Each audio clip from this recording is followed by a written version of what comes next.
hanging on to him. That was a heck of a throw by Ty Detmer. And a heck of a catch. I know, with concentration when you got a guy hanging around your waist and the guy over your head.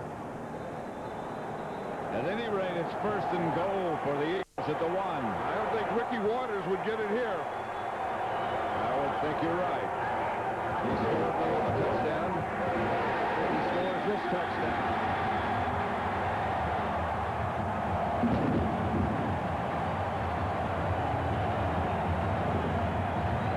Yeah, what they do is they put Ricky Waters as a fullback on goal line. He was a fullback location then. I'll tell you, winning and scoring touchdowns are a great deodorant.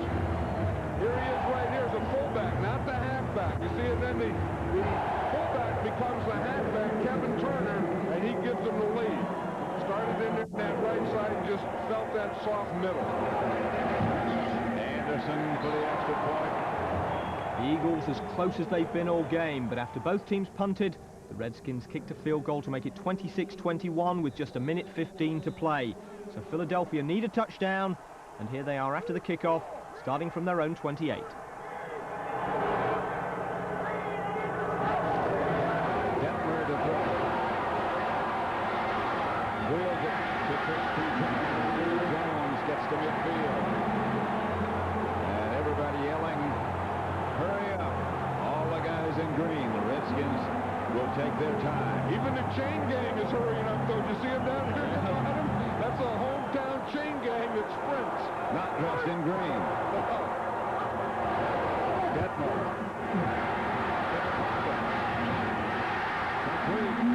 Christy Jones again at the 31.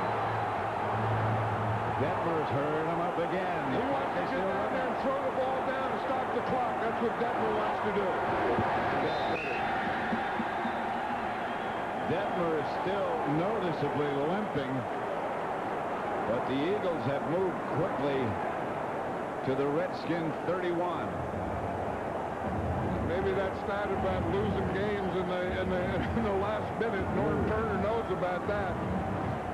Because if he could have gotten one more first down, he wouldn't have had to put the game in his defense's hands. It's the second time at the end of this game that the game has been in their hands, and he needs one more great effort from him. The Eagles at the 31. Here's Detmer. Into the pocket. Between the two letters. Williams gets out of bounds at the 21-yard line. Stops the clock with 24 seconds left. What a finish.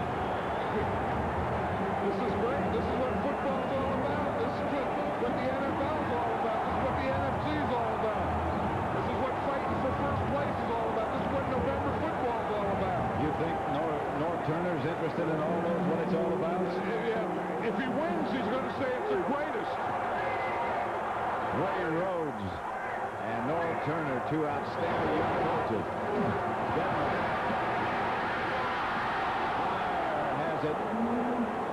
Batted it, tried to bat it into the end zone so he could catch it. Good coverage by Darrell Green. Oh, Fryer did have a step. And the ball was thrown a little behind him. Like I said, and Urban Fryer had to reach back with his right arm. He tried to reach back and then bounce the ball forward. That wasn't a good throw.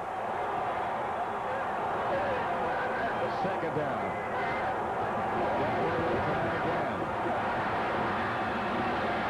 Fryer, who took it inside, Detmer threw it outside. I beg your pardon, was the intended receiver, not Fryer. You just look at these two coaches, Pat, and you know what they're going through. I mean, you start in training camp, you go and you do all this work, you stay up all night, every night, game planning and working and scheming and and making a call and making judgments, and then it's going to come down to two more plays, whether you're in first place in your division or not. 3rd and 10. Doesn't matter. Detmer. Christy Jones. They were bouncing around in the end zone, but there are no plays.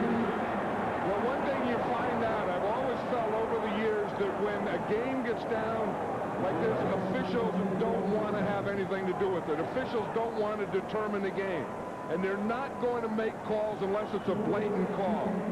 That was good coverage, but that throw wasn't bad either. And there was some body contact. But the officials, when you get down to this situation, are going to let that body contact happen.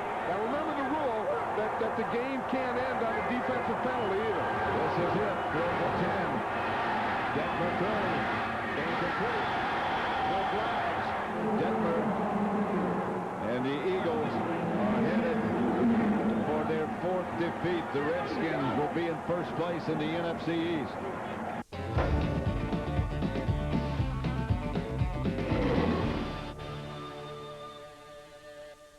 So the Redskins take sole possession of the lead in the NFC East, and the Broncos win here over the Patriots meant the Bills had the chance to do the same in the AFC East. We're going to start the roundup with Buffalo's game at home against Cincinnati.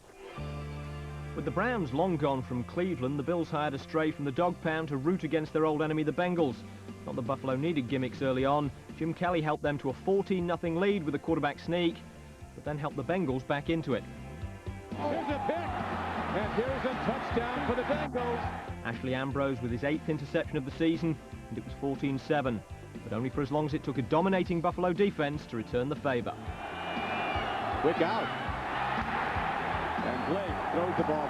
It's a fumble. That is a live ball. The Bills are going to pick it up and take it in.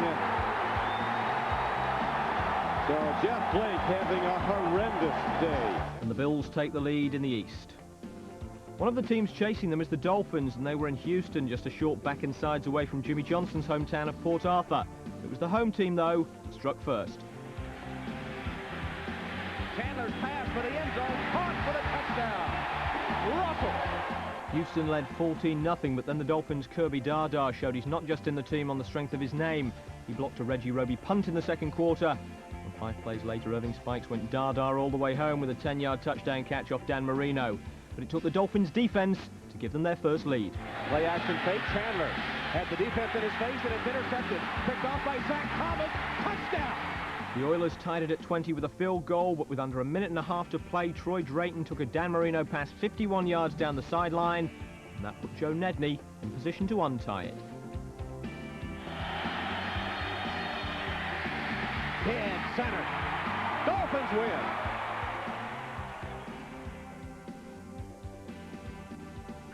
The Jets expect their $25 million man Neil O'Donnell to be fully rebuilt by next week.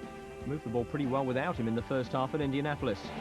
Pass is complete to Jeff Graham. Graham at the 30. He breaks it. 25. Jet is going to score. 2 touchdown passes from Frank Reich to Graham gave the Jets the lead in the second quarter, while Lamont Warren fumbled away a chance to put Indianapolis ahead, although the Jets almost fumbled it back. True to form, though, it was the Jets who ended up making the decisive mistake. Coached and everybody. It is intercepted at the 35-yard line. Down the sideline into the end zone for the goal. This was a rematch from the opening day of the season when the Steelers were embarrassed 24-9 by Mark Brunell and the Jaguars. Somehow you got the feeling it wasn't going to happen twice. Steeler blitz. Oh, Carnell Lake. And Lake is going to have a touchdown. No flag. 83 yards by Carnell Lake. Brunell finished with 2 fumbles, 2 interceptions, and no touchdowns. After Elvis Gerbach's performance against the Cowboys last week, the mayor of San Francisco, Willie Brown, called him an embarrassment to humankind.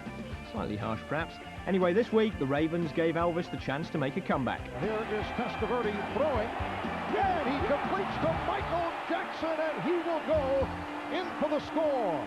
That was 7-0 Ravens, but Elvis looked a lot better than he did last week, hitting Jerry Rice with a 34-yard touchdown pass and running in another one himself. Vinny Testaverde regained the lead for Baltimore briefly with this pass to James Jones in the third, but in the end, the 49ers pass rush got to him. And Sire Script recovered for a touchdown.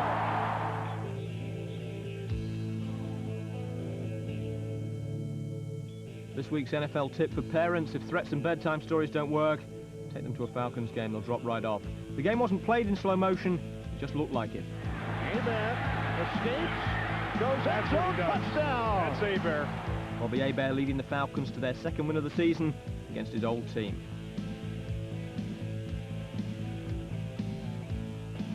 This is what happens when you play a cornerback and a receiver on special teams. One tries to tackle the other. On offense, the Rams were in slightly better sync as they took a 10-3 lead in the second quarter. Blitz coming, blitz picked up, and the flash Phillips. Side of the field wide open. Touchdown. But then Wesley Walls held on just long enough before Keith Lyle dislodged the ball along with his short-term memory as the Panthers took control. Anthony Johnson with a blocker in front of him to the end zone. Touchdown, Carolina.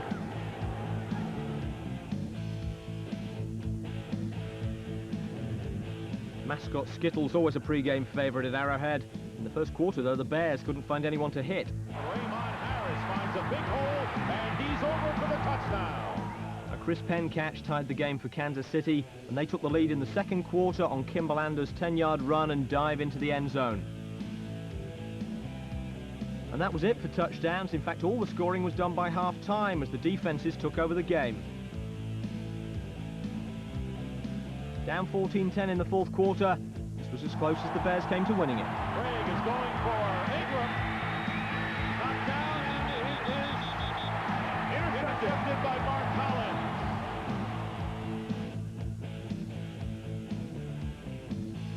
That's Lions owner William Clay Ford, who's threatening to take Wayne Font's company car back at the end of the season.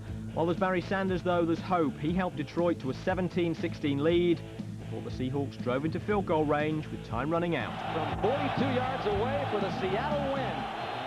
This is a big kick for the kicker. High snap. But Peterson, no good.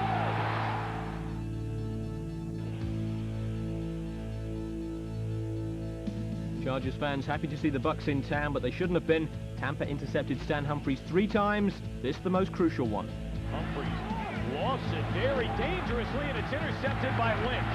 That set up a 1-yard touchdown run by Eric Rhett, and that was enough to give the Buccaneers their second consecutive win, their first away from home.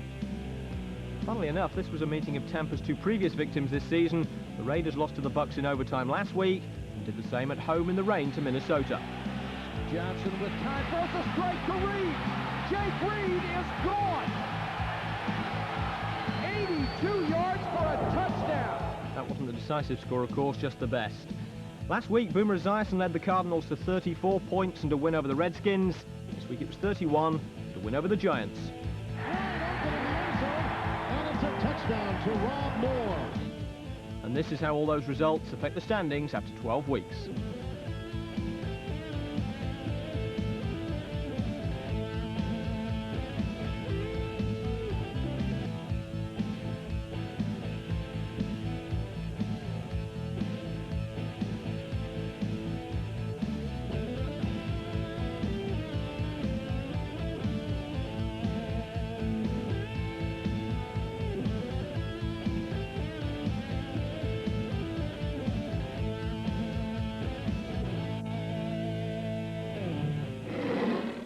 And that's about it. Don't forget to check out our Foretell and website pages for the result of the big overnight game between the Cowboys and Packers. That's one that could have a big impact on the playoff picture in the NFC. In the AFC, though, it's still the Broncos who are making the most noise. See you next week. Perfect day. Now we just gotta make it a perfect ending, you know what I mean? Let's go, Romanowski! You make me sick with that old tough guy image.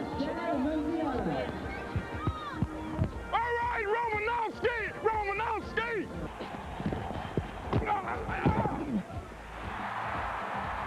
What's up, Bono? Down goes Frazier! Sledgehammer. Someone's clicked on. And the thing's like cracking. That's why you had it pushed on. It's like... Red 25! Red 25! Set it! When that's supposed to be on 3, John? I'm waiting on Broderick and I forgot.